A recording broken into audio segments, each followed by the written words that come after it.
철학산책 방송 시작합니다. 일체 유심주가 멀리 있지 않다는 걸 오늘 확인했습니다. 오냐대세골물이라는 게 큰 가르침입니다. 큰 깨우침이고, 순자의 비12자편입니다. 비12자편은요 12자라는 게 12자, 아들자자인데요, 아들자자라는 게 옛날에 중국에서는 상대에 대한 경칭으로도 쓰였습니다. 그러니까 이게 12자라 그러면 이제 12선생님입니다. 12선생님.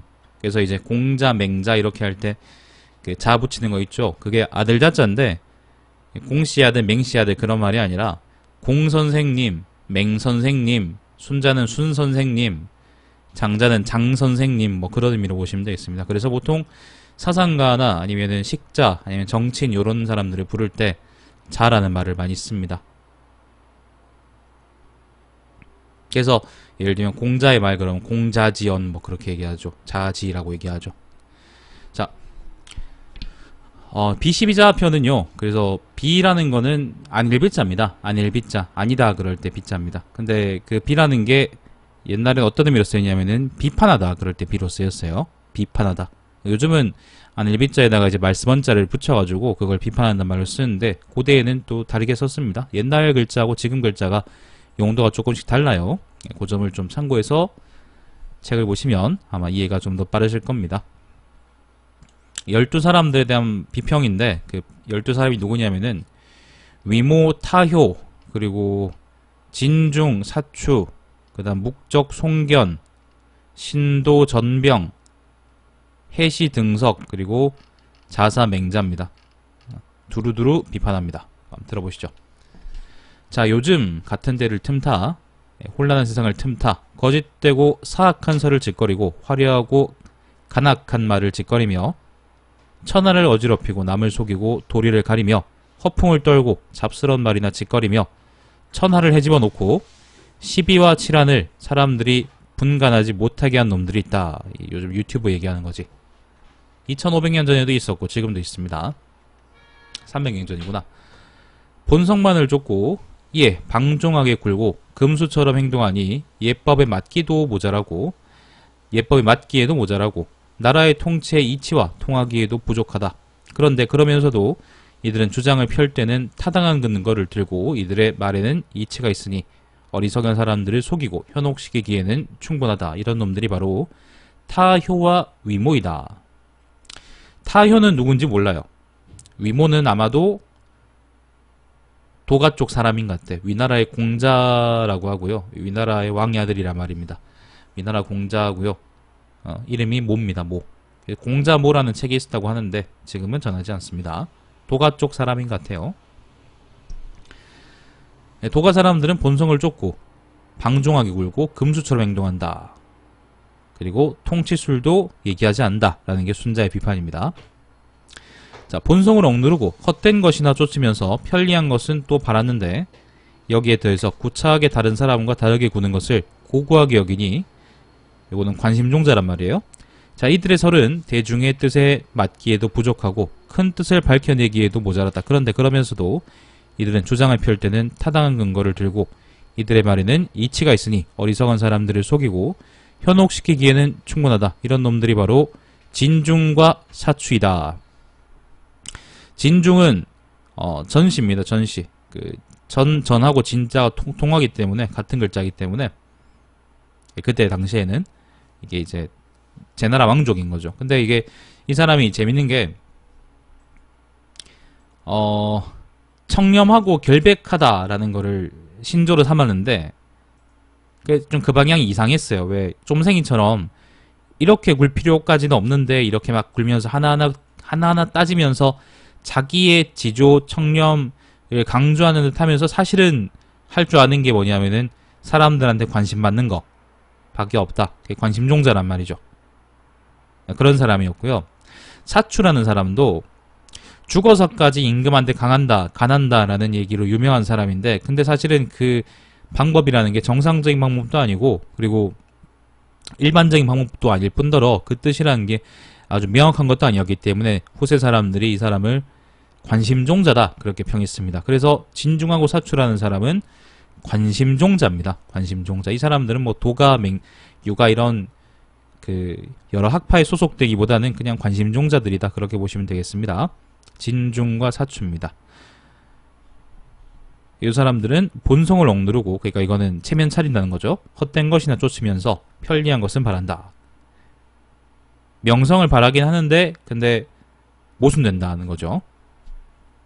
그리고 중요한 게 구차하게 다른 사람과 다르게 구는 게 고고하다라고 했으니까 이거는 사실 뜻이 있는 게 아니라 그냥 관심종자라는 의미예요. 자, 천하를 통일하거나 국가의 법도를 세울 줄은 모르고 효용을 높이고 검약은 크게 여기면서 신분의 질서는 없애려 하니 그야말로 구별되고 다른 것을 받아들이지 못하고 왕과 신하 사이에 거리가 있음을 이해하지 못한다고 할 것이다. 그런데 그러면서도 이들은 주장을 펼 때는 타당한 근거를 들고 이들의 말에는 이치가 있으니 어리석은 사람들을 속이고 현혹시키기에는 충분하다. 이런 놈들이 바로 묵적과 송견이다. 묵적은 여러분이 아는 그 묵가의 개조죠, 그죠? 시조죠. 송견은 누구냐면은 이게 묵자하고도 가깝긴 한데 근데 좀 독자적인 행보를 걸었던 사람입니다. 예를 들면 이제 왼쪽 뺨을 맞으면 오른쪽 뺨을 내주라. 남이 널 그렇게 하더라도 저항하지 마라. 그러면 또 다른 원조가 생긴다. 뭐 예를 들면 그런 식으로 주장했던 사람인데 송견이라 그러기도 하고요. 송경이라 그러기도 하고 맹자에는 송경으로 나오고요. 그리고 장자에는 송영자라고 나오죠. 송영자. 그리고 또 한비자에도 나옵니다. 한비자에도 송영자라고 나와요. 아무튼 이 사람이 되게 유명했던 사람인데 지금은 저사가 전하지 않습니다. 그래서 묵적하고 송견이니까 이제 뭐 이 사람 여기는 묶어서 이제 묵가라고 했던 모양인데 근데 이제 송견은 좀 독자적인 사람이다 그렇게 보시면 되겠습니다. 뜻이 비슷했다고 보시면 돼요. 뜻이 비슷하다고 꼭 그 학파에 들어갈 필요는 없잖아, 그죠? 자, 그래서 순자는 이 사람도 어떻게 비판하냐면은 나라를 통치하거나 아니면 천하를 통일하거나 그런 것들에는 관심이 없고 효용하고 검약은 중요하게 생각하는데 신분질서, 그러니까 사회질서죠. 이때는 사회의 기강입니다. 예를 들면 왕 밑에 경이 있고 경 밑에 대부가 있고 대부 밑에 사가 있고 사 밑에 서인이 있다라는 게 그 시대의 질서인데 그 질서는 없는 것처럼 군다. 세상 체제를 부정한다 그런 말입니다. 이게 별로다라는 게 바로 이제 묵가하고 송견에 대한 비판이다 그렇게 보시면 되겠어요.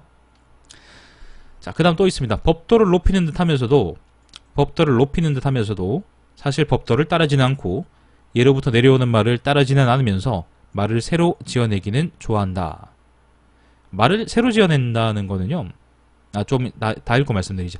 자, 위로는 왕이 자기 말을 듣게 만들고 아래로는 백성들이 자기 말을 따르게 만든다. 종일 떠들어대니 말에 체계가 있는 듯 하지만 그 말을 돌이켜 생각해보면 이상하게도 논점이 없다. 그러니 이들의 선로는 나라를 다스리거나 법도를 정할 수가 없다. 그런데 그러면서도 이들은 주장을 펼 때에는 타당한 근거를 들고 이들의 말에는 이치가 있으니 어리석은 사람을 속여 현혹시키기에는 충분하다. 이런 놈들이 바로 신도와 전병이다. 말을 옛날부터 내려오는 말을 따르지 않으면서 말을 새로 지어내기 좋아한다라는 거는요. 이게 뭐냐면은 그 논어에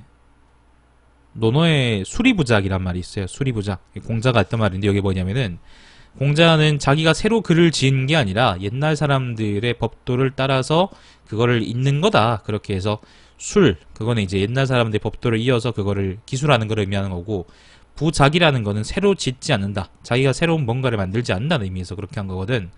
그런 의미에서 새로 지어낸다는 건 이제 유가 입장에서는 하나의 비판점인 거죠. 그죠? 옛 도를 따르지 않고 지금의 삿된 말을 새로 만들어낸다는 거니까. 그게 바로 유가에서 비판점입니다. 자, 법을 높이는 듯 하면서도 법을 따르지 않는다라고 했고요. 위로는 왕한테 유세하고 아래로는 백성들을 따르게 하고. 근데 생각해보면 논점이 없다. 그래서 나라를 다스리거나 법도를 정할 수가 없다라고 했습니다. 이 사람들이 누구냐면은 신도하고 전병입니다. 신도하고 전병입니다. 사람 이름이고요. 전변이라고 되어 있습니다. 전변. 신도하고 전병은 누구냐면 도가 쪽 사람들인데 그런데 도가 중에서도 장자나 아니면 양주 이런 사람들하고는 아까 나왔던 위모하고 타효 있죠, 그죠? 그런 사람들하고도 다르다고 봐요. 신도하고 전병은 우리가 법가하고 도가에 걸쳐 있다고 생각을 하는데, 이 사람들은 사기에도 나오죠. 사기에 보면은 노장신한열전이 아니구나. 노장미열전 말고 맹자순경열전 보시면요, 거기에 보면은 신도, 전병, 추기, 추석, 추연 뭐 이런 순후군 이런 사람들이 이제 직하, 제 나라의 직하에서 공부했던 사람들이다, 그렇게 쭉 얘기가 나오거든요. 순자도 마찬가지고 맹자도 아마 직하에 잠깐 있었던 것 같고요. 그런 의미에서 이 사람들은 도가이지만은 직하 쪽 도가인데, 직하 쪽 도가가 어떤 말을 했냐면은 노자의 수를 가지고 통치한다, 노자의 수를 가지고 나라를 다스린다, 노자의 수를 가지고 황제의 입을 빌어. 황제라는 거는 천자 엠페러가 아니고 옛날에 옐로우를 의미하거든요. 옛날 그 사망 오제 중에 한 명인 황제, 옐로우 황제를 의미하는데, 술은 노자의 술이고, 그리고 입은, 그러니까 통치의 근거는 황제에서 찾아가지고 그걸 이제 나라를 다스리는 방법이다라고 한 게 바로 황로학이라고 하는 건데, 이 황로학이라는 게 이미 한나라 초기에 우린 유행했다고 생각을 하지만, 유행한 것은 한나라 초기일지언정 맨 처음 시초기억이 바로 이제 여기 나오는 신도, 전병 이런 사람들이라고 보시면 되겠습니다. 그 이전까지는 도덕경에는 통치에 관한 이야기가 나오긴 하지만은 그게 이제 황로학자들이 얘기하는 것처럼 구체적이진 않았고, 장자가 얘기하는 통치라는 거는 통치를 벗어난 걸 통치라고 했기 때문에 그건 요 사람들이 얘기하는 결하고 많이 다릅니다. 그래서 도가, 같은 도가로 묶을 수 있긴 하지만은 우리가 생각하는 것만큼 도가가 그렇게 일률적이고 편향적이지 않더라, 굉장히 갈래가 많더라, 그렇게 이해하시고 넘어가시면 되겠습니다. 요거는 그래서 도가이자 법가인 황로학파들에 대한 비판이라 보시면 되겠습니다. 신도는요, 전병은 책이 안 남아있고요, 신도는 책이 남아있어요. 신자라고 남아있는데, 근데 그게 아마 후세 사람들이, 신도가 직접 지은 게 아니라 아마 후세 사람들이 그 신도의 말을 모아가지고 만들어 놓은 거지 싶어요. 아마 그렇지 싶어요. 저기치 안녕하세요. 저는 신자를 읽어본 적은 없는데, 요번에 공부하면서 요 편 해설한다고 공부를 하면서 좀 찾아봤었습니다. 여러분들 보세요. 짧습니다. 얼마 안 돼요. 자, 선왕을 본받지 않고 예의를 옳다 하지 않으며 괴이한 설을 논하고 말장난이나 치기를 좋아한다. 이들의 말은 아무리 생각해봐도 중요하지 않고 변설은 쓸데가 없다. 벌려놓은 것은 많은데 이룬 것은 적다. 이런 설들로는 정치의 기강을 세울 수가 없다. 자, 그런데 그러면서도 주장을 펼 때에는 타당한 근거를 들고 이들의 말에는 이치가 있으니 어리석은 사람을 속이고 현혹시키기에는 충분하다. 이런 놈들이 바로 해시와 등석이로다.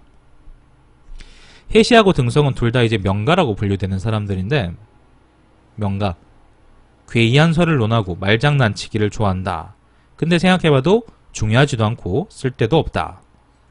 이것저것 말은 많이 하는데 근데 정작 뭔가 우리가 이뤘다, 성공했다라고 하는 것은 없는 것 같다라고 하는 게 바로 순자의 이야기입니다. 등석은 정나라의 대부입니다. 공자보다 한두 세대 앞쪽 사람이고요. 그 유명한 그 자산이란 재상하고 같은 시대 사람입니다. 여시춘추에 등석이 나와요.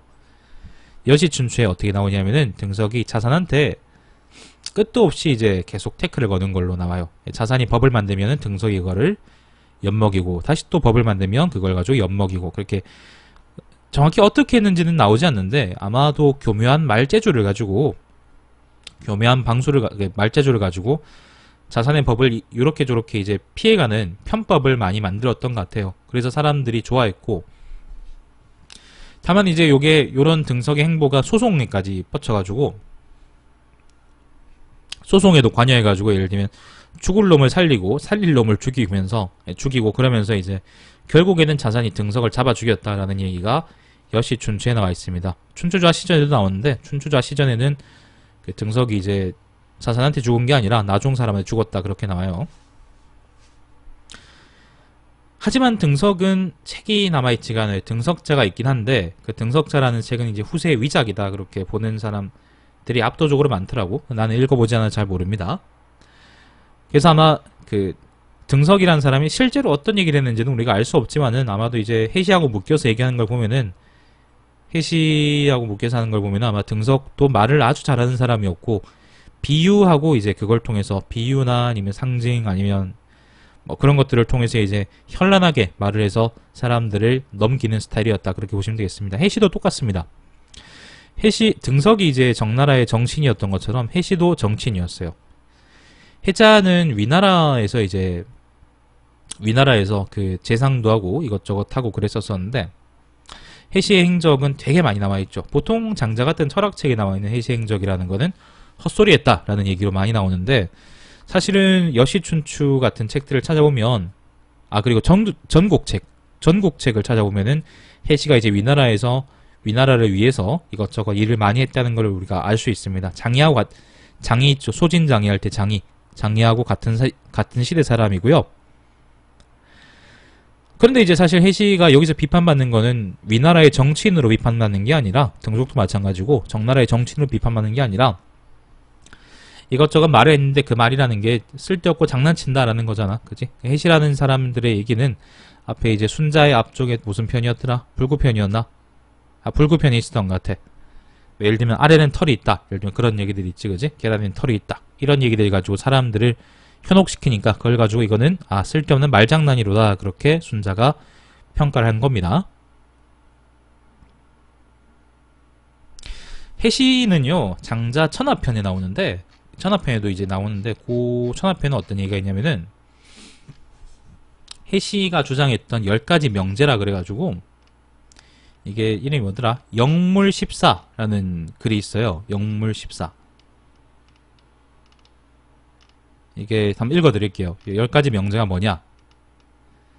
아주 큰 것은 이거 사실 장자에는 영물지의라고 나오고요. 영물지의. 나중 사람들이 아마 영물십사라 부른 것 같아.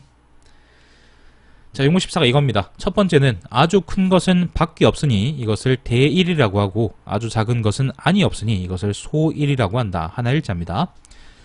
자, 두 번째는 두께가 없으면 쌓을 수가 없으나 그 크기는 천리나 된다. 자, 세 번째는 하늘은 땅과 같이 낮고 산은 호수와 같이 평평하다. 자, 네 번째는 해는 하늘에 오르자마자 기울고 사물은 태어나자마자 죽는다. 자, 다섯 번째는 크게 같은 것과 작게 같은 것은 다르다. 이것을 바로 소동이라고 하고 소동이라고 하고 만물은 모두 같기도 하고 다르기도 하니 이것을 바로 대동이라고 한다. 자, 여섯 번째는 남쪽으로는 끝이 없으면서도 끝이 있다. 일곱 번째는 오늘 월나라에 갔다가 어제 왔다. 여덟 번째는 고리가 이어져 있어도 풀 수 있다. 아홉 번째는 나는 천하의 중앙이 어디 있는지 안다. 연나라의 북쪽과 월나라의 남쪽이 바로 그곳이다. 자, 마지막으로 열 번째는 만물을 널리 사랑해야 한다. 천지는 한 몸이기 때문이다. 이렇게 10가지입니다. 근데 이거 보시면은 사실 보면 아무것도 말장난인 것 같은데 잘 보면은 9개 명제들이 전부 다 10번째 명제를 지지해요. 10번째 명제가 뭐냐면은 만물을 널리 사랑해야 한다. 천지는 한 몸이기 때문이다 하거든요. 사실은 해시가 아마 요런 말을 위해서 요 뒤에 말을 위해서 아마도 그 앞에 9개 말을 주장했던 것 같은데 9개 명제들도 보면은 예를 들면 오늘은 월나라에 갔다가 어제 왔다. 혹은 이제 나는 천하의 중앙이 어딘지 안다. 연나라의 북쪽과 월나라의 남쪽이다. 월나라 남쪽은 중국의 남쪽 끝이거든요. 근데 연나라의 북쪽이라는 거는 중국의 북쪽 끝이란 말이야. 근데 이제 요것도 어디를 중앙으로 보든 세상이 넓게 펼쳐져 있기 때문에 중앙이라는 거는 어디든 될 수 있다.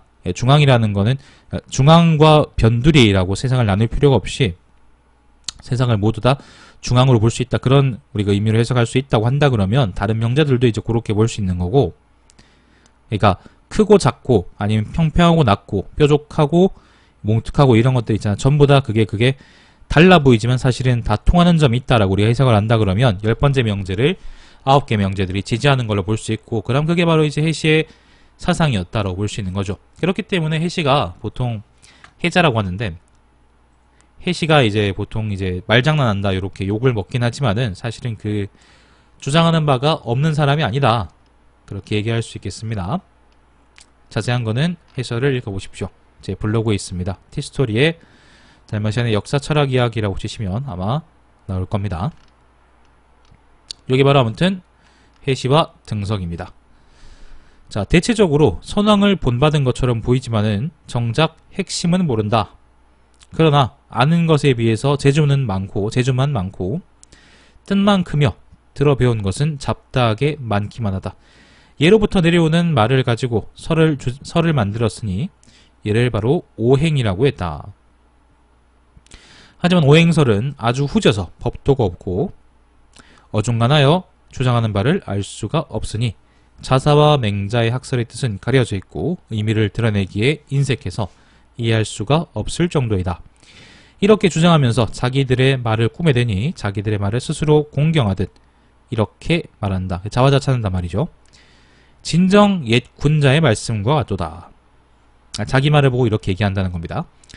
자사가 선창하면 맹자가 대답하니 세상의 멍청한 유생들은 자사와 맹자의 말을 꽥꽥대면서도 떠들어대면서도 자사와 맹자가 틀린 줄을 몰랐다. 마침내 유생들은 자사와 맹자의 말을 이어받고 온 세상에 전하면서 중리와 자유, 중리는 공자죠. 공자와 자유가 이들 덕분에 후세의 존경을 받게 되었다고 믿는다. 이것이 바로 자사와 맹자의 죄로다. 자사하고 맹자에 대한 비판입니다. 자사하고 맹자가 비시비자 중에 마지막 비판입니다. 앞에 건 전부 다 다른 학파였는데 자사하고 맹자는 좀 특별하죠. 유가니까. 같은 유학파입니다. 안녕하세요. 우리는 지금은 공자의 학설이라는 게 정통이 어디서 내려오냐? 그런다 그러면은 그 송나라의 그 위대한 학자인 주 선생님의 말씀을 따라서 공자, 증자, 자사, 맹자 이렇게 내려온다고 보잖아요. 근데 그때는 아니었던 거야, 이게. 순자는 그렇게 생각하지 않은 거지. 순자는 물론 이제 자사에서 맹자로 내려오는 말이 있는데 자사, 맹자가 헛소리했다고 순자는 생각하는 거지. 유관에서 유가에 대한 비판이 있는 거예요. 이걸 가지고 이것 때문에 그리고 이제 나중에 이제 성학설이라고 한 것 때문에 순자가 이제 2000년 역사에서 유학자들의 적이 되고 그리고 배신자가 되고 이단이 돼가지고 비판을 받는데 사실은 뭐 그거는 그 사람들의 그 생각 차이인 거고 내 생각에는 순자 생각이 충분히 타당한 점이 있다고 생각하거든. 아무튼 근데 그거는 그렇다 치고 우리는 순자하고 맹자 입장이 달랐다고만 알지 사실 이제 유관에서 학파 그러면은 순자 맹자 말고 또 있느냐 그런 얘기는 모르잖아요. 근데 여기 보면은 이게 나온다는 거야. 공자가 나오고 자유가 나오죠, 그죠? 근데 자유는 이제 보니까 맹자하고 이제 자사하고 비슷한 쪽 같아. 보니까 얘기를 보니까 왜냐하면 맹자하고 자사 때문에 자유가 높아졌다 그랬으니까 존중받는다 그랬으니까 비슷한 것 같아. 근데 뒤에 보면 다른 사람들 나와요. 자, 요걸 통해서 알 수 있는 거는 그래서 순자하고 맹자, 자사 쪽의 학풍은 많이 달랐다. 그리고 순자가 직접적으로 비판할 정도였고 그리고 오행설이라는 게 있었다라는 건데 자사의 말 중에 오행설이라는 게 있었다는 건데 오행이 뭐냐면은 우리가 아는 화수목금토는 아니에요. 요거는 우리가 오행이라 그러긴 하지만은 추연 있죠, 추연. 전국시대의 추연. 음양설이 아니고 오행설 주장했던 그 추연.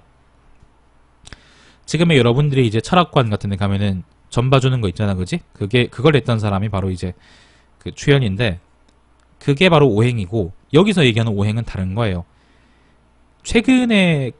최근까지도 이게 뭔지 몰랐어. 93년도까지도 이게, 92년도까지도 이게 뭔지 몰랐어요. 도대체 자사가 얘기한 오행이라는 게 뭐길래 그 순자가 이렇게 비판했는지 몰랐는데, 근데 곽점이란 곳에서 제가 이제 가끔 얘기하는 그 초간노자 있죠, 그죠? 죽간본 노자. 죽간본 도덕경이 발굴됐던 곽점의 묘에서 자사가 썼을 것 같은 오행이란 글이 발견됐어요.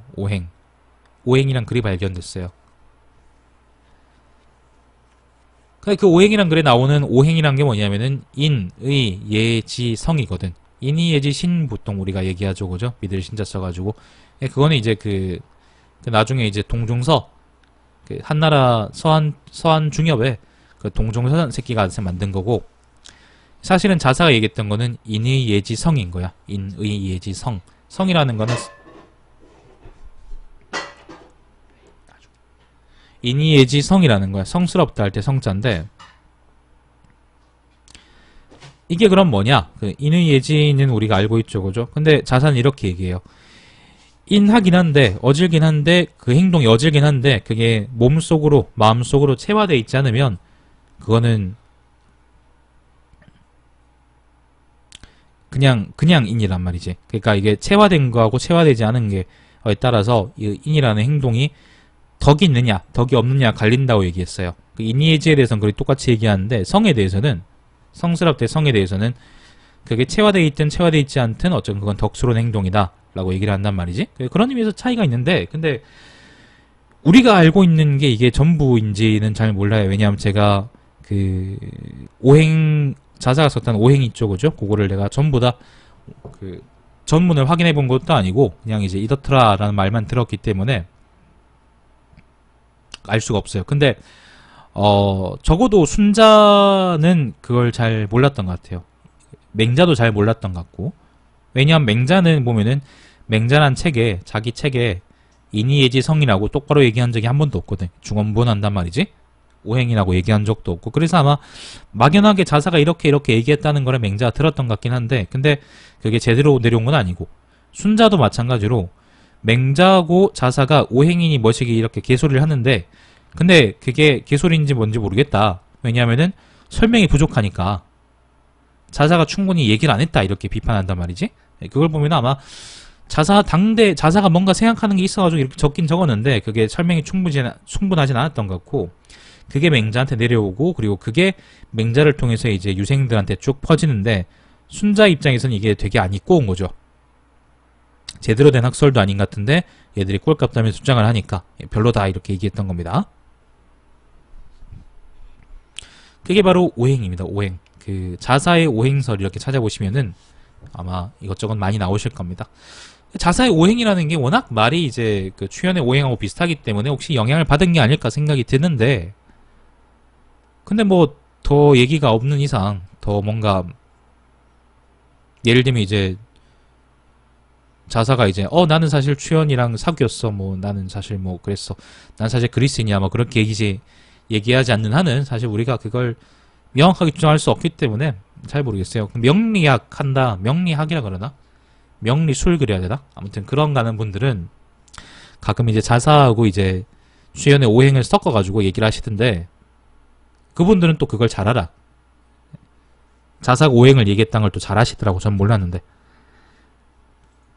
섞어 얘기하시는데 그게 뭐 타당한 주장인지는 잘 모르겠습니다. 여러분이 한번 연구해 보시길 바랍니다. 그래서 12자라는 것은 타효, 위모, 목적, 송견, 진중, 사추, 신도, 전병, 해시, 등석, 그리고 자사, 맹자입니다. 자사하고 맹가. 원문은 맹가라고 되어 있습니다. 맹가.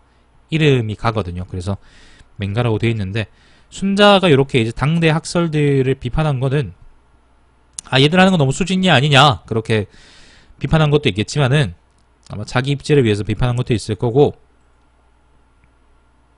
그렇습니다. 순자가 되게 이제 거침없는 게, 이게 희한하게 보면은, 다른 학자들을 많이 비판해요. 다른 학자들을. 전국시대 말기라서 이제 다른 학자들의 명성이 충분히 정리됐기 때문에 그랬을 수도 있고요. 아무튼 다른 저서들에는 다른 학자들의 비판이 이제 메인이 돼가지고 진행되는 경우는 없는데, 장자의 제물론 편에도 이제 육아하고 묵가에 대한 비판이 있긴 한데요. 그래도 그거 자체가 이제 장자 제물론의 내용은 아니란 말이야. 근데 순자는 비시비자라고 아예 이제 편을 만들어가지고 다른 사람들을 비판하는 걸 만들었으니까 아주 이제 성격이 뭐라 그럴까, 맹자는 불같은데 순자는 정리해서 이제 남을 비판하는 성격이다, 그렇게 볼 수 있겠네요. 전 그렇게 느낍니다. 최근에 이제 여러 편들을 읽으면서 순자가 이제 맹자하고 그런 차이가 있겠구나. 둘 다 싸움꾼이긴 한데 순자 쪽이 좀 더 이제 점잖은 축에 속하긴 하는구나, 그렇게 생각이 듭니다. 다만 이제 말할 땐 거침이 없고, 그래서 그런 의미에서 탁월한 점이 있는 것 같아요. 자, 이번에는 좋은 얘기를 합니다. 자, 그런데 이렇게 생각해보자.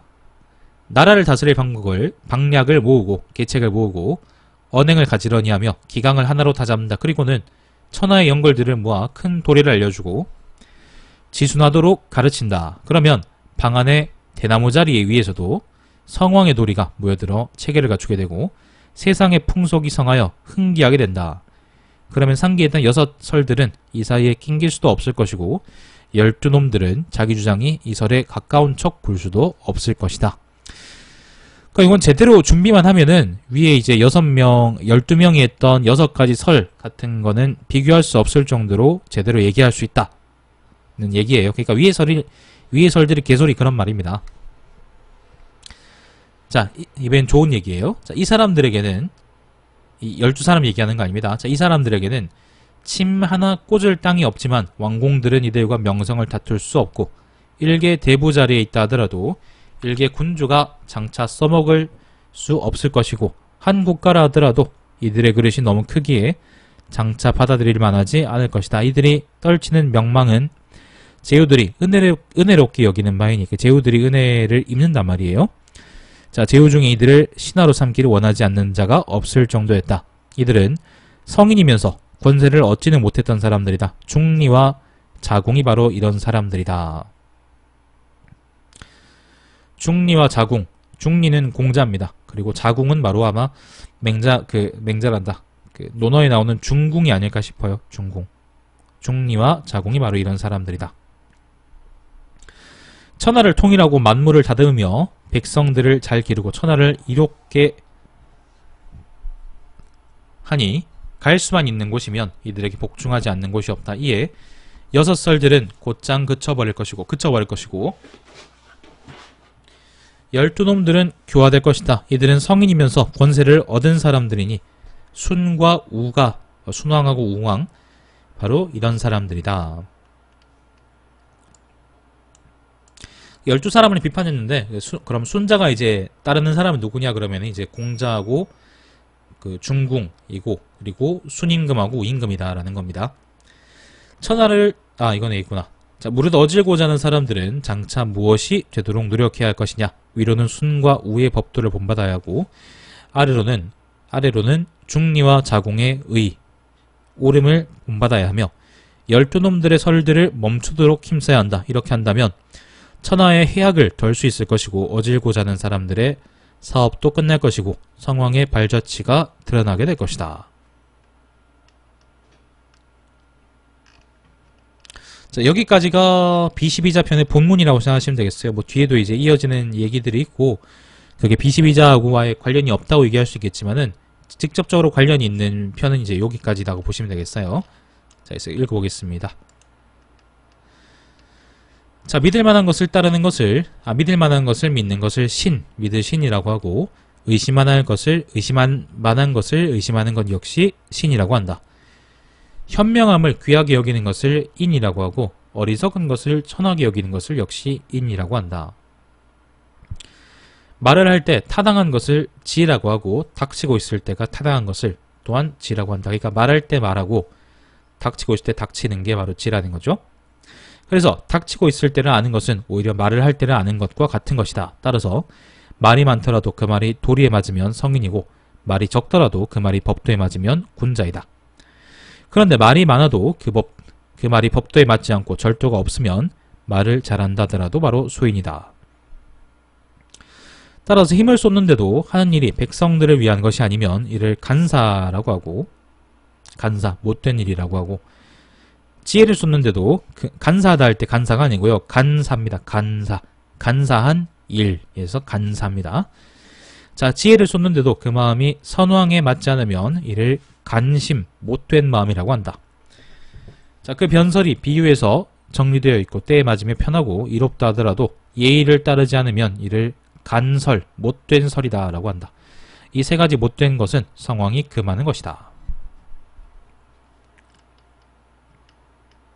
이것도 보시면은 B12자에 연결되는 것 같긴 하죠. 좀 멀리 보면 아는 것이 있으면서도 음험하고 남을 해치고 다니면서도 그 행동거지는 신묘하며 아주 교묘하게 남을 속인다. 그 말은 쓸데는 없으나 혓바닥은 잘 굴리고 그 논변은 도리를 따르지 않으나 상세하다. 이런 놈들은 세상을 다스리는데 커다란 재앙이다. 편벽대게 행동하면서 고집은 세고 자기 잘못을 감추기를 잘한다. 장난치고 가늠하기를 꼬리가 밟히도록 하고 다니고 말은 잘하지만 순리를 거스른다. 이런 것들은 옛날에 아주 크게 금지했던 것들이다. 아는 것이 있으면서도 법도는 없고 용기는 있지만 두려움도 없으며 깊이 생각할 줄도 알고, 용기는 있지만 두려움도 없다는 말은요, 적절하게 멈출 때를 모른다는 거죠. 자, 깊이 생각할 줄도 알고 말도 잘하지만 그 말과 생각은 급박하고 비루하다. 간사하고 교만하니 어떤 일에 쓰기에는 부족하다.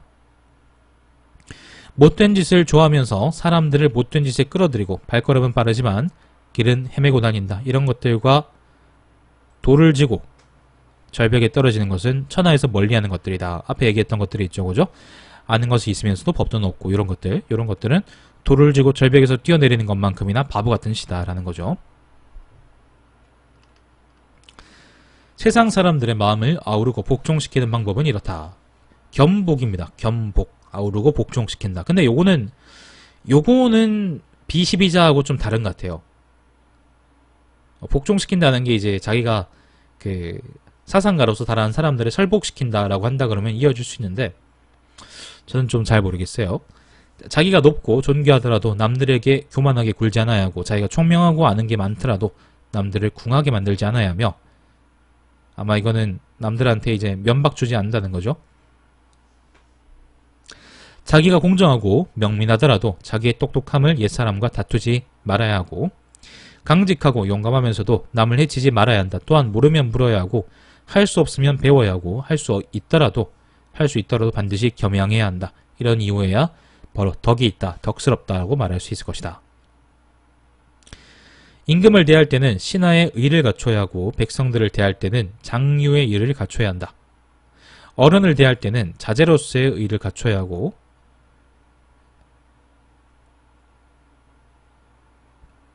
자제라는 거는 이제 아들하고 동생을 의미하는데, 여기서는 이제 손 아래 사람을 의미합니다. 자, 친구를 대할 때에는 예절과 사양의 의의를 갖춰야 한다. 끝으로 신분이 천하거나 어린아이를 대할 때에는 도리를 알리고 도리로서 이끌어주며 관용할 줄 아는 의의를 갖춰야 한다. 누구라도 사랑하지 않으면 안 되고 누구라도 공경하지 않으면 안 되니, 의라는 건 오를 의자입니다. 남들과 싸움을 벌이고 다녀서도 안 된다. 이렇듯 그 마음은 넓어야 하니 마음은 하늘과 땅이 만물을 감싸는 것과 같아야 한다. 이렇게 한다면 현명한 사람도 이들을 귀하게 여기고 불초한 자라도 이 사람들을 가까이 여기고자 할 것이다. 그런데 이렇게 한데도 복종하지 않은 놈이 있다면 요사스럽고 이상하며 교활하고 간사한 놈이라 할 수 있을 것이다. 이런 놈들은 자식이나 형제라더라도 벌을 받는 것이 마땅할 것이로다. 시에 이런 말이 있다. 상제께서 선하지 않는 것이 아니라 은나라가 옛것을 따르지 않는 것이다. 신하들은 남아있지 않지만 아직 법전은 남아있다. 하지만 일찍이 옛도리를 들으려 하지 않았으니 은나라의 천명이 기울고 말았다. 이 말이 바로 그 말이다. 요거는 주나라 문왕이 은나라가 망하는 것을 보고 탄식하는 겁니다. 근데 이제 본문 내용하고 뭐 끼 맞추려고 하면 끼 맞출 수 있겠지만은, 뭐 늘 그렇듯 이제 순자에서의 이런 시나 서 같은 비유들은 인용이라는 거는 이제 적당히 의미를 끼워 맞춘 거라고 보시면 되겠습니다. 그래서 겸복이라고 해서 요런 문단이 있는데, 요거는 아까 말씀드린 것처럼 비시비자의 맥락에 잘 맞진 않는 것 같아요. 자, 계속 넘어가 보죠. 옛날에 사사라는 사람들은, 사사라는 거는 벼슬 하는 사람이라는 의미예요. 벼슬 하는 사람. 사사라는 사람들은 인정이 두텁고 사람들의 뜻과 잘 맞았으며 적절하고 귀할 만한 것을 즐기고, 잘못은 멀리하며 사람들을 다스리는 데 힘을 쏟고 혼자 부유한 것을 부끄러워 여겼다. 그런데 요즘 사사라는 놈들은 더럽고 사악하며 자기 좆대로 굴고 이익만 탐하며 뻗대고 싸가지도 없다. 그러면서도 오로지 권세만 탐하고 다닌다. 옛날에 처사라는 사람들은 덕이 넘쳤으며 마음을 다스릴 줄 알았고 자기 잘못을 고칠 줄도 알았고 자기 명을 알았고 의무, 천명, 뜻을 세울 줄도 알았다. 그런데 요즘 처사라는 놈들은 할 줄 아는 건 없으면서도 자기가 능력이 있다고 짓거리고 아는 건 없으면서도 자기가 안다고 짓거리며 그 욕심은 만족할 줄 모르는 정도이지만 욕심이 없는 것처럼 사람들을 기만한다. 행동거지는 음흉하고 더러우면서, 이거는 진중하고 사추 이야기구나. 자기가 스스로 삼가고 성실한 척 어거지를 부리니 상식적이지 않은 것을 상식적이라고 한다. 이런 놈들은 이러면서 자기가 보통 사람들과 다르다고 잘난 척이나 하고 다닌다. 자, 처사하고 사사에 대한 비판입니다. 요거는 B12자의 맞죠, 그죠? 훨씬 맞습니다. 아까 거보다. 견복보다 맞지. 자, 사군자. 사군자라는 거는 군자를 의미합니다. 군자. 자, 사군자에게는 할 수 있는 것과 할 수 없는 것이 있다. 군자는 귀해질 수 있지만 남이 자기를 반드시 귀하게 여기도록 할 수는 없고, 군자는 믿음직할 수는 있지만 남이 자기를 반드시 믿게 할 수는 없고, 군자는 쓰임새가 있을 수 있지만 남이 자기를 반드시 쓰도록 만들 수는 없다. 이거는 바로 자기가 자기 수양을 잘해야 된다는 말이죠. 이거는 꾸준히 하는 말이죠. 그죠? 육아에서. 따라서 군자는 스스로 수양하지 않는 것을 부끄럽게 여기지만 지저분하게 보이는 것을 부끄럽게 여기지 않고, 그러니까 자기 내면이 중요한 거지 외부적인 견해, 외부의 견해가 중요한 건 아니라는 겁니다. 그게 내부의 견해가 내부, 자기 자신의 수양이 훨씬 더 중요하단 말이죠. 자기에게 신뢰가 없는 것은 부끄럽게 여기지만 다른 사람들이 자기를 믿지 못하는 것은 부끄럽게 여기지 않으며, 자기가 할 수 없는 것은 부끄럽게 여기지만 다른 사람들에게 쓰임새가 없어 보이는 것은 부끄럽게 여기지 않는다. 그래서 군자는 명예 때문에 꼬임에 빠지지 않고 남의 비판을 두려워하지 않으니 도를 따라 행동하고 단정하게 자신을 바로잡는다. 그러니 군자는 외물 때문에 마음이 기울어지지 않는 것이다. 아, 호러스 쌍 넘어 새끼들. 그 오토바이 배기통 씨발 저 개조해가지고 저러는 거죠. 저런 새끼들이 소인배인 거지. 소인배 할 때 나왔잖아. 보통 사람들과 다르다고 잘난 척하고 다닌다. 저 배기통 개조하는 거 저거 딱 이런 목적입니다. 저기 뭐 예를 들면 빨리 나오거나 그런 게 없다 그러더라고요. 효용이 없는데 저러는 건 문제가 있는 거죠. 자, 그러니 군자는 외물 때문에 마음이 기울어지지 않는다라고 하는 것이다. 자, 무릇 이런 것을 일러 성군자.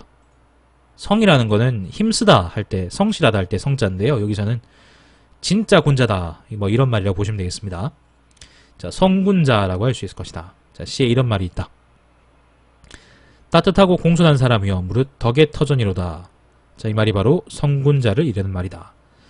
요 시의 인용구는요, 공인, 오직 유자구나. 덕지기입니다. 요거는 바로 옛날에 이제 불구편 있죠, 그죠? 순자의 불구편에도 인용이 됐던 적이 있어요. 참고하시라고. 나는 한창 이제 요걸 보다 보니까 이제 옛날에 봤던데 그런 기억이 나더라고요. 자, 사군자의 모습은 이러해야 한다. 그 관은 높고 그 옷은 넓으며 그 얼굴은 선량하다. 엄숙하고 혈색이 좋으며 편안하기도 하고 너그럽기도 하다. 여유롭고 널찍하며 환하고 평평하다. 이것은 곧 부형, 손 윗사람을 의미합니다. 부형의 모습이로다. 그러니까 이거는 손 윗사람으로서의 사군자라는 건 이래야 된다는 말이죠. 자, 그관은 높고 그 옷은 넓으며 얼굴은 성실하다. 겸손하고 순종하며 친밀하고 단정하며 옛 생각에 잠긴 듯도 하고 공경하는 듯도 하다. 가까이부터 모시고 눈을 내리뜨고 공손히 본다. 이것은 곧 자제, 손 아랫 사람의 모습을 의미하죠. 자제의 모습이로다. 그러니까 위에는 이제 윗사람으로서의 군자, 그리고 방금 그거는 아랫사람으로서의 군자의 모습입니다.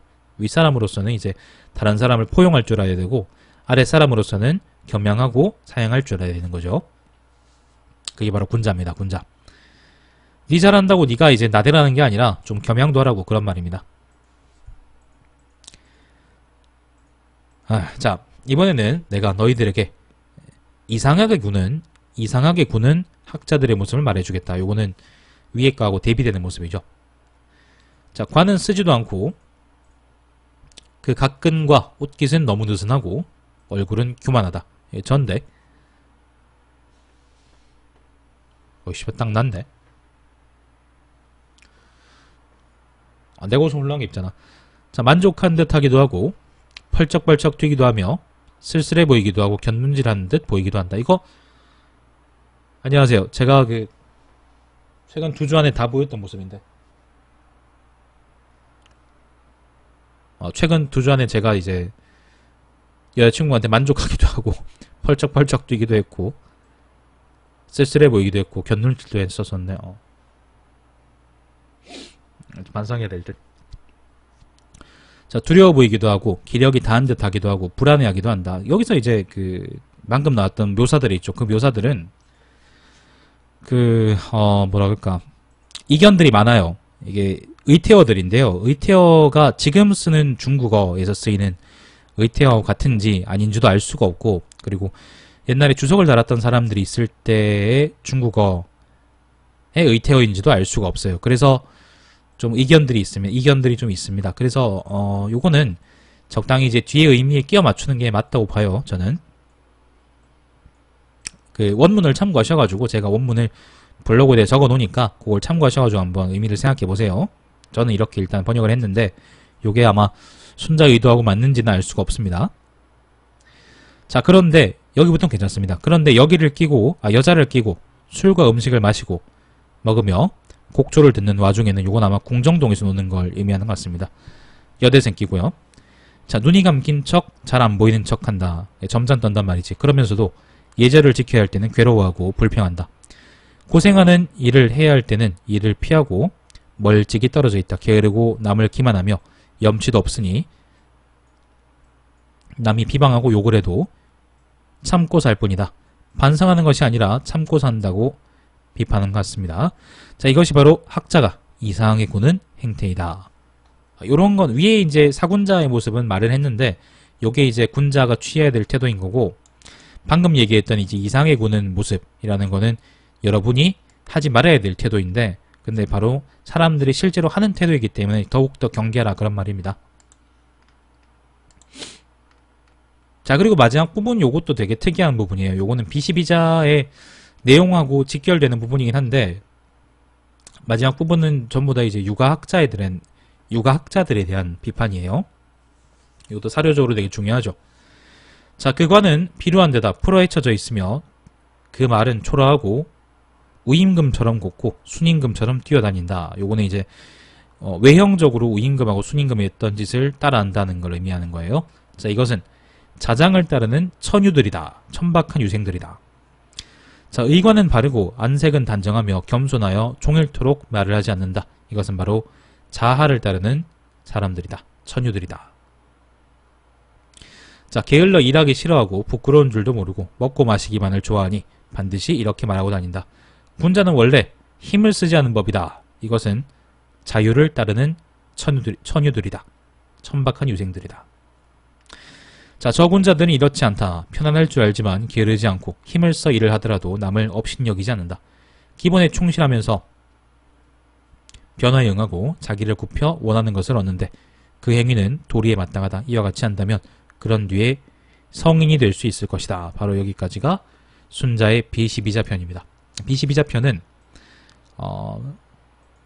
말씀드린 대로 이게 사료 12선생들에 대한 비판이 사실은 이제 더 있어요. 12선생들만 아니라 뒤에 이제 자장, 자하, 자유 이렇게 이제 세 사람도 비판하기 때문에 사실은 이제 비시보자라 그래야 될 수도 있는데, 어쨌건 뭐 형식에 맞는 거는 앞쪽 문단들이고 뒤에 거는 내용상 이어지긴 하는데 좀 미심쩍은 부분이 있습니다. 자, 일단 비시비자 편은 그 비시비자 편에 나오는 이제 위모 타요 이런 사람들 있죠, 그죠? 이런 사람들에 대한 해설은 제가 여기 그 티스토리에다가 제가 이제 일단 적을 수 있는 한은 최대한 자세하게 적어놨으니까, 그렇기 때문에 이번에 해설 쓰는데 고생을 많이 했거든. 그 적어놨으니까 그걸 참고하시고, 저는 방송에서는 간략하게 말씀드릴게요. 사료적으로 굉장히 중요합니다. 사료적으로. 왜냐하면 이게 장자 같은 사람들은 책이 지금도 상당히 온전하게 전해져 오잖아요. 그죠?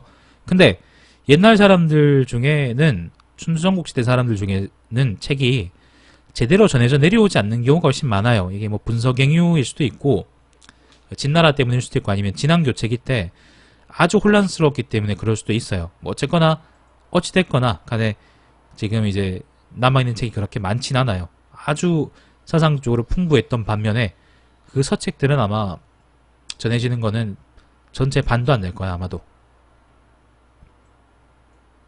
그렇기 때문에 우리가 이제 이름만 나오고, 역사적으로 이름만 나오고 실제로 행적이 전하지 않는 사람들이 아주 많습니다.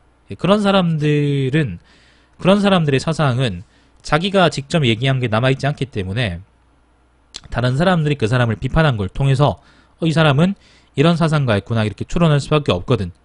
그래서 B12자편이 중요한 거예요.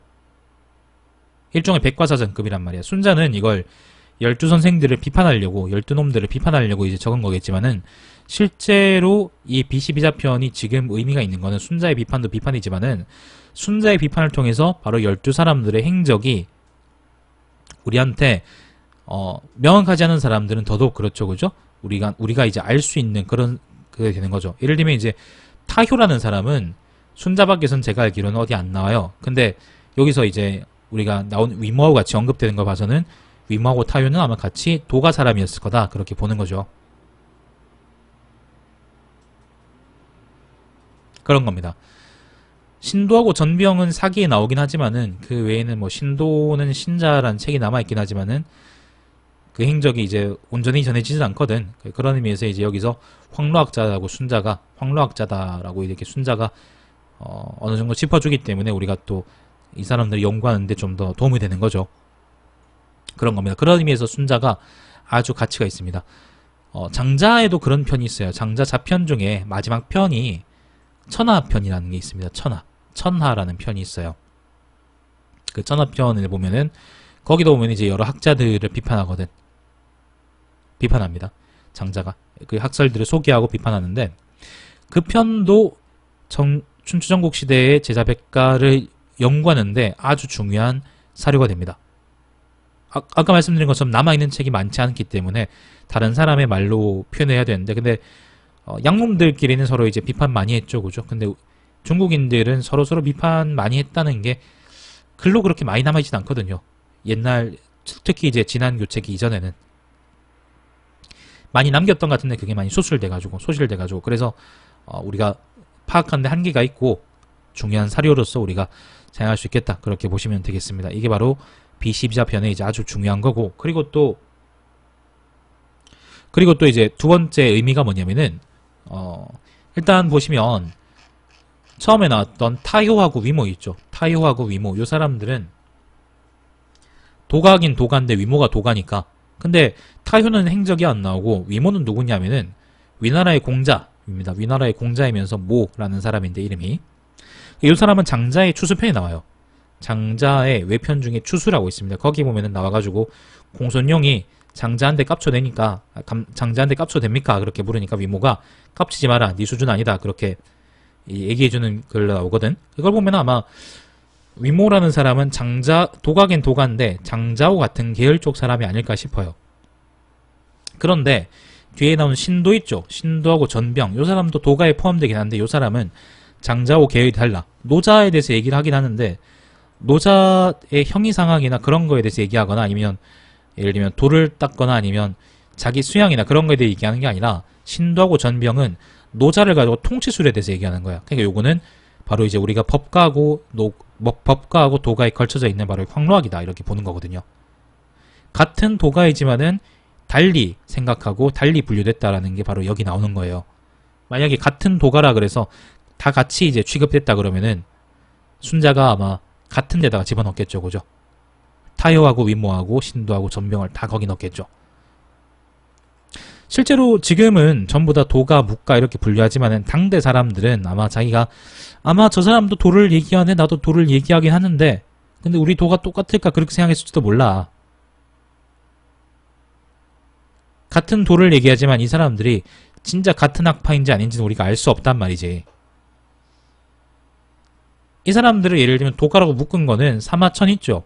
사마천 아빠인 사마담이라는 사람이 요 사람들이 도가다 이 사람들은 법가다 이런 식으로 묶어놨는데 근데 그거는 이제 서한 중엽, 초중엽 시기 사람들의 시각인 거고 실제로 춘추전국 시대 당대에는 이 사람들이 서로 비판했는지 서로 좋아했는지 아니면 예를 들면 지금처럼 정기적으로 학회를 열었는지 우리가 알 수 없는 거죠. 알 수가 없습니다. 그런 점이 중요해요. 그리고 또 하나 또 있는 게 유가 있죠. 유가.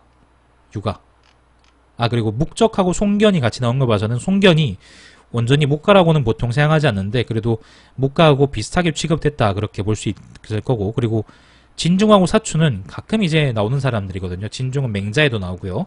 맹자의 등몽공 하에도 보면은 그 이 새끼 관심종자다 그렇게 나오는 놈인데 이 시기에 이미 이제 관심종자, 이거는 이제 삿된 도다, 이거는 제대로 된 도리가 아니고 남 관심 받으려고 하는 거다라고 생각하는 사람들이 있었다는 거고, 그리고 또 엄청 중요한 게 뭐냐면은 순자가 비판하는 사람들 중에 자사하고 맹자가 있어요. 자사하고 맹자가.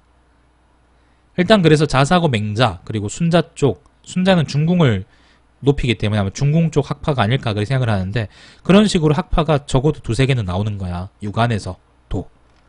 그리고 마지막에 B12자편 마지막에 내가 마지막에 뭐 읽었죠? 자장을 따르는 천유들, 그리고 자하를 따르는 천유들, 그리고 자유를 따르는 천유들 이렇게 나오잖아. 그러니까 이거는 자유, 자하, 자장 쪽 사람들이 공자가 죽은 이후에 갈라져가지고 학파를 만들고 그 학파 사람들의 특징들이 다 달랐다는 걸 의미하는 거예요. 논어에 보면은 논어는 공자하고 제자들의 문답이잖아요. 혹은 그에 관련된 일화들이거나 그렇잖아요. 그래서 공자가 죽은 이후에 그 제자들이 어떻게 됐는지에 대해서는 제대로 안 나오거든. 사기에 보면은 중리 제자 열전이래 그래가지고 거기에 이제 여러 제자들의 행적이 나오긴 하는데, 근데 순자에서 또 사기는 이제 아까 얘기했던 것처럼 1차 사료긴 하지만은 당대가 아니라 나중시대 사람이 그 시대를 정리해서 쓴 책이기 때문에 조금 입장이 다를 수 있기 때문에 당대 사람들이 어떻게 생각하는지가 되게 중요한데, 나는 순자에서 자장, 자유, 자하가 그리고 이제 맹자, 자하가 맹자하고 자하 이렇게 요 사람들이 따로 자유구나 따로 이제 언급되는 걸 보고 처음으로 이 사람들이 당대에도 학파를 유학이긴 하지만은 유학자이긴 하지만은 당대에도 학파를 나눠가지고 갈라져 있었구나 하는 걸 처음 알았거든. 그런 의미에서 우리가 이것도 중요하게 볼 수 있습니다. 그래서 B12자편은 순자의 철학적인 안목이나 사상가적인 안목보다는 그런 것도 중요하죠. 그런 것도 중요하긴 한데 이것보다는 당대를 파악하는 사료적으로의 가치가 사료로서의 가치가 엄청나게 큽니다. 엄청나게 커요. 정말 큽니다, 여러분. 그래서 꼭 한번 그 춘추전국 시대의 사상에 대해서 한번 공부해보고 싶다 그런 분들은 B12자편을 꼭 한번 좀 읽어보시고 넘어가시면 좋겠습니다. 아주 중요합니다. 그리고 장자의 천하편도 읽어보세요. 그것도 이런 맥락으로 굉장히 중요한 편입니다. 순자 B12자편입니다. 각 사상가들의 행적, 사상 이런 거에 대해서는 제가 그 티스토리 블로그 있죠, 그죠? 티스토리 블로그에 대해 남겨놨기 때문에 그거를 보시면 되고요. 블로그 한번 제가 보여드릴까요? 잠깐만요.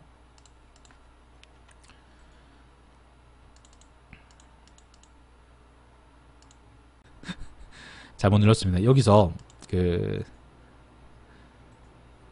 여기 위에 보면 요거 있죠. 달마시안의 역사 철학 이야기라고 여기 있습니다. 오른쪽에 화면 오른쪽에 여기 있단 말이야. 요걸 눌러 들어가시면은 제 블로그 나와요.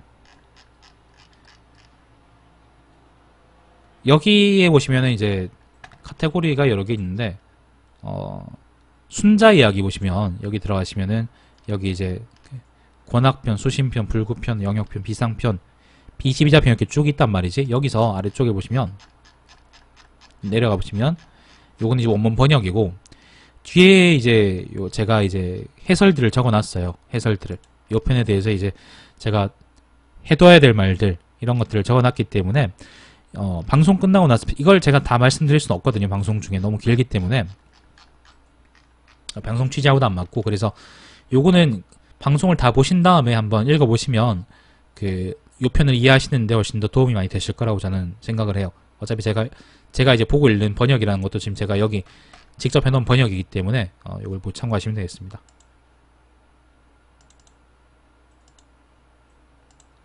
자, 그렇습니다. 순자 B12자편이었습니다. 다음 편은 그 중리 편입니다. 중리. 공자에 대한 이야기가 있을 것 같습니다. 안 읽어서 잘 모르겠습니다. 읽어봐야죠, 이제. 자, 시청해주시냐고 감사드리고 제 방송은 유튜브에 달마시안TV에서 다시 보실 수 있습니다. 방송 종료하겠습니다. 일요일입니다. 이따 방송을 좀 더 할지는 모르겠는데 아마 한다 그러면 안 올 시리즈 할 것 같습니다. 방송 종료하겠습니다. 다음 시간에 뵙겠습니다.